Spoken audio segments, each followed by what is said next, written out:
The tomatoes on the Dwarf Champion are starting to ripen, and I think they might actually be ready to pick. Is that the tomatoes that have formed first, which are the tomatoes at the bottom, are a lot bigger than the tomatoes up top. Look up top, you can see some of the newer tomatoes are a lot smaller. So there's a little bit of a crack in this one, but I think it's good to go. Oop, there you go.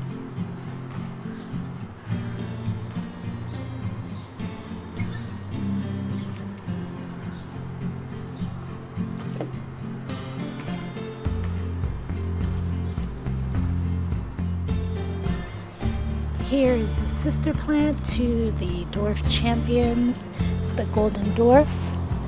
And I think maybe this guy might be ready to pick. The size and the shape looks exactly like the Dwarf Champion, except this one is yellow.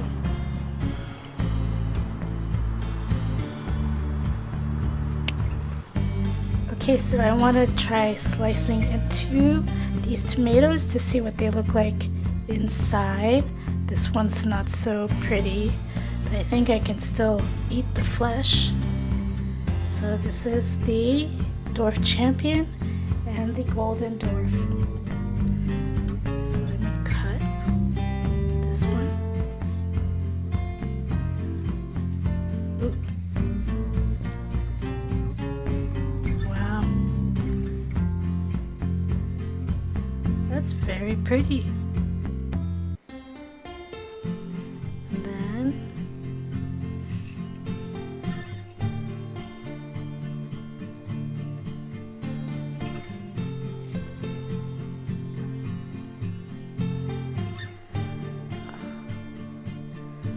So probably I could have left the Dwarf Champion on the vine for longer.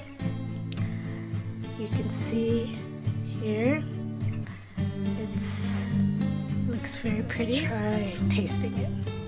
So, maybe cut a small piece.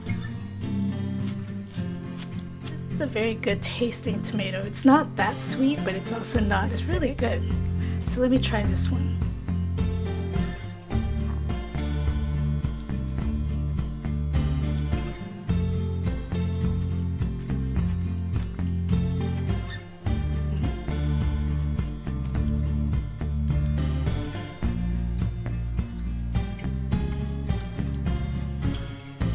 It tastes a little bit like clove. A hint of a clove-like flavor.